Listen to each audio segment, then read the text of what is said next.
देश में लॉकडाउन नहीं होता तो क्या होता, ये सोचकर आपके होश फाख्ता हो जाएंगे।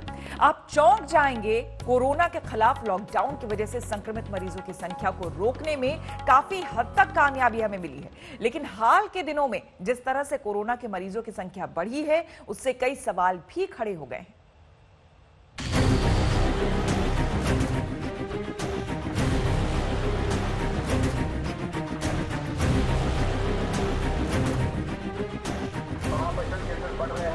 जो भी कस्टमर है, जो भी दुकानदार है, उन्होंने सोशल डिस्टेंस रखना चाहिए।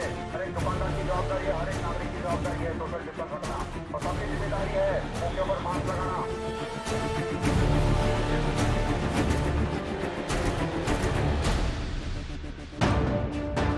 कोरोना के कहर से बचने के लिए देश लॉकडाउन के तीसरे फेज में है, लेकिन हालात नहीं हैं काबू में। वायरस का विस्फोट लोगों को बनाता जा रहा है निशाना। मौजूदा संकेत बताने के लिए काफी है कि हालात जल्द ठीक होने वाले नहीं हैं। लॉकडाउन 3 के 3 दिन बीत गए, यानी 43 दिन बीतने के बाद भी कोरोना पर ब्रेक नहीं लग सका है। इन 3 दिनों के आंकड़ों पर गौर करें तो इसकी रफ्तार पहले से कहीं ज्यादा है। 4 मई को संक्रमित मरीज की संख्या थी 2900 और मौत का आंकड़ा था 99। 5 मई को संक्रमित मरीज की संख्या थी 3900, मौत का आंकड़ा था 195। 6 मई को संक्रमित मरीज की संख्या हो गई 2680 और मौत का आंकड़ा था 111। पिछले 24 घंटे में भारत में कोविड-19 के कारण हुई डेथ्स में 195 केसेस का इंक्रीज नोट किया गया है, जिसके कारण कुल डेथ्स की संख्या बढ़कर 1568 हो चुकी है। पिछले 24 घंटे में हमने कंफर्म केसेस और डेथ्स की संख्या में अब तक का हाईएस्ट इंक्रीज नोट किया है। कोरोना के संक्रमण काल में सबसे चिंता की बात यह है कि एक्सपर्ट मानते थे कि लॉकडाउन 2 के बाद स्थिति काबू में आना शुरू हो जाएगी। इंडिया टुडे के डेटा इंटेलिजेंस यूनिट यानी DIU के आंकड़े साफ बता रहे हैं कि वास्तविकता और अनुमान में जमीन आसमान का अंतर है। नीति आयोग की उम्मीद और मौजूदा हालात में कोई मेल नहीं दिख रहा है। जबकि 23 अप्रैल को नीति आयोग ने अनुमान लगाया था कि 15 मई तक कोरोना के मामले 0 तक पहुंच जाएंगे, लेकिन मौजूदा हालात देखकर लगता नहीं कि ऐसा होने वाला है। कोरोना के विस्फोट को समझने के लिए हमें अमेरिका और इटली जैसे देशों के हालात को समझना होगा। वहां कोरोना वायरस काल बनकर टूटा है। वहीं अपने देश में भी कोरोना वायरस के मरीजों की संख्या तेजी से बढ़ती जा रही है। जिस तरीके से पिछले 15 दिनों में देश में कोरोना मरीजों की संख्या बढ़ी है, वो अपने आप में चिंताजनक है। DIU की इस डेटा पर नजर डालेंगे तो स्थिति साफ हो जाएगी। देश में 60% से ज्यादा मामले पिछले 15 दिन में ही बढ़ गए हैं। 20 अप्रैल से लेकर 5 मई तक के ये आंकड़े डराने वाले हैं।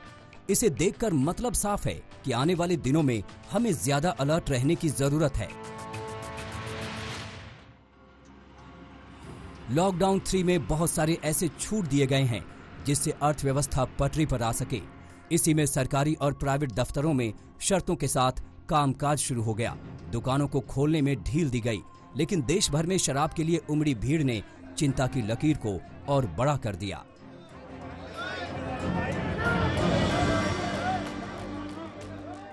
ये लापरवाही इसलिए भी खतरनाक है कि मौजूदा हालात में जब हमारे पास कोरोना की कोई दवा नहीं है, जब दूर दूर तक वैक्सीन का पता नहीं है, ऐसे में सोशल डिस्टेंसिंग ही ऐसी दवा है जिससे हम दुनिया की सबसे बड़ी महामारी से बच सकते हैं और लोगों को बचा सकते हैं।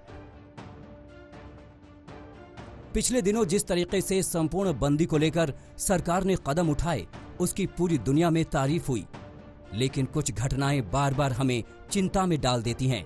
चाहे मरकज हो या फिर मजदूरों की घर वापसी का मामला या फिर शराब के लिए सोशल डिस्टेंसिंग के लिए उड़ती धज्जियां। लॉकडाउन में किसी भी तरह की चूक पूरे देश को बहुत ही बड़े खतरे में डाल सकती है।